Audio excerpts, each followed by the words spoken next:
let's talk about Kyler Murray for golf swap. And I was just thinking in my head while I was doing that short, like if the Lions wanted to get immediate quarterback relief, and who could they get? They could try to, trade for Joe Burrow to Cincinnati, make them a deal they can't resist. I know Joe Burrow over there tired of getting hit and tired of getting beat on over there. I'm going to go through the Rolodex in my head. You ain't getting no quarterback from the NFC North.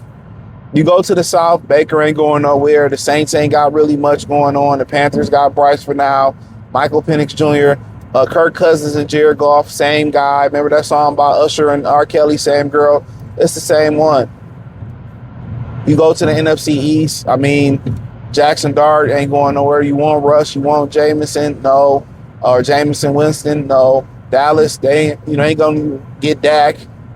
Same thing as Goff, in my opinion. Then his backup was my man's from the 49ers. You don't want him. Joe Milton, he ass. The Eagles, they ain't got a quarterback behind him. You want Mariota? I doubt it. Go to the AFC West. You want Mac Jones? I doubt it. Seattle, I don't know what they got behind Darnold. Stafford, they got much behind him. And then you got Cardinals, you got Arizona, you got Kyler. You know what I'm saying? Then you go over and you talk about to the AFC. Maybe you can poach Burrow all the way. Browns ain't got much for you. Baltimore ain't got much for you. The Steelers ain't got much for you. You go to the AFC South, Tennessee, they young, they ain't got much for you. Jacksonville gonna stick it out with Lawrence, they ain't got much for you. Indianapolis, Danny Dimes, and Anthony Richardson, you interested in one of them? Let me know in the comment section. Indianapolis, Jacksonville, Tennessee. I feel like it's one more team over there. I forget. Houston, you want Davis Mills? I doubt it. AFC East, the Patriots got May. Buffalo got Josh. I don't know who they got behind either one of those guys. And don't forget Jacoby Brissett over there in Arizona. I doubt it. Who else you got behind those two brothers right there? The Jets, they ain't got shit at quarterback. Miami, you want a Tua? I Tua not. And you go to the AFC West. Kansas City, not sure what they got behind Mahomes. Bo Nix, pretty sure they ain't got much behind Bo Nix. You want Geno Smith? Absolutely not. Or the other guy, O'Connell, I don't think you want him. I don't think you got much behind Justin Herbert.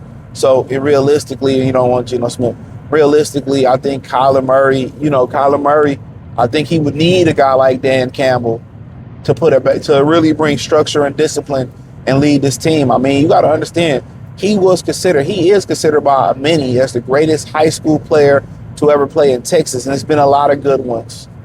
Adrian Peterson, you can go on and on and on. Texas has a laundry list of real ones. But my thing about it is, yes, would you change some of your ideology a little bit? Could you get him under center? It'd be difficult to put him under center at his height. But, Drew Brees did it. So I think maybe you can get him under center a little bit, run the ball. I think he will make Jahmyr Gibbs more dynamic. I think, him and Montgomery will work well together. And I think some things would change either for Amon-Ra St. Brown and or Sam Laporta if he's still around. Getting Kyler to really move the sticks underneath, I think that'd be the biggest difference.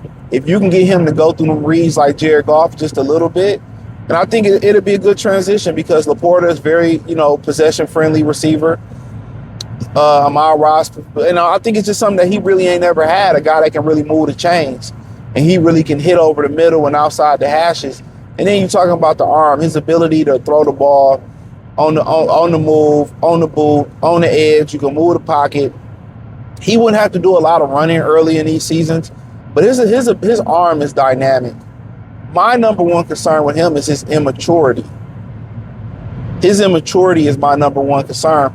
But I think being with a guy like Dan Campbell, being in this locker room, I think he could be a pro's pro. I think a change of scenery would be good for him. I think, whatever offensive coordinator they would bring in would be good for him. I think, having him hand the ball off 20, 25 times a game would be good for him. I think his ability to improv with his legs, his arms, I just think getting him on the timing is the big thing in him. In his maturity, get him on the timing. If you can get him time on those timing routes to Sam Laporta and Amon-Ra St. Brown, I think he got what it takes to to be a winning football player if he get his mind right. If you get him to throw those timing routes and over the middle and those whip routes, them in routes, them little over routes, I think him and J-Mo would be fantastic.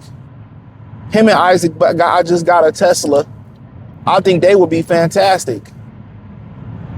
Him throwing the ball down the field, you know, Laporta, them guys, but him on those timing routes to Laporta and to Amon-Ra St. Brown, I think if he's able to go through his progressions like Jared Goff is and really kill the intermediate in the middle part of that field, I think it's a great fit. You got a dynamic arm, he got dynamic legs.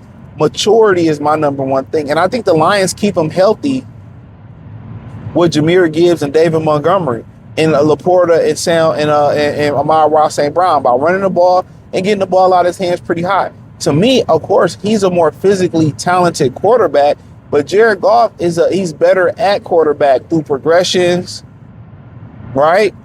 Through progressions and his maturity to lead a team. But Kyler got something that you can't teach. That's just raw talent. A rocket arm, great legs. You know what I'm saying? Like you ain't got to worry about him stretching that ball down the field. That he got a cannon. He can play. He can play. If there's some immaturities there, same thing with Ben Johnson dealing with Caleb Williams, body language and all that type of stuff. You know, I think he would really benefit from a guy like Dan Campbell being the mentor to Kyler Murray. I think he really would benefit from that. How to be a pro's pro, how to take that talent and mature. You know, would you see some batted balls? I mean, you see some now. You know, they'd be able to do some things they couldn't do with Jared Goff, get him on the boot. But if he can pick up the game of moving the sticks through his progressions, it'll be over with. I'm telling you, because he going to come here, hand the ball off 20, 30 times a game. But if he can really move those chains with and I know y'all say, oh, is what Goff is doing. Let me be clear about moving those chains and over the middle. That takes accuracy. That takes timing. His receivers are not getting hurt over the middle. He's protecting his receivers. He's throwing the ball to safety. With Kyler, you're going to get the explosive plays with the feeding down the field. You're going to get those. That's a given. But what you also want to be able to get is football plays, chain moving plays. Those are the plays that win football games. But I know I'm crazy. I know I sound crazy. I know people gonna kill me when I make this video, but it was the only quarterback, unless you can pry Joe Burrow away from the Cincinnati Bengals. It was the only thing I could really think of. And I think with Dan Campbell's mentorship, I don't think it's a bad move, to be honest. I think it might, if he can mature, I think it might be a championship caliber move. I think that's a good swap for Arizona. Kyler Murray isn't a dynamic quarterback. We always go draft the guy, yeah, for sure. But hey, maybe I'm tripping. I feel like I'm gonna get a lot of negative backlash for this, but like I said, he was the greatest high school football player in Arizona history. He ain't put up too many bad, shabby numbers neither. But hey, check out Detroit Lions Talk playlist. Hit the link tree. Follow me everywhere. Peace.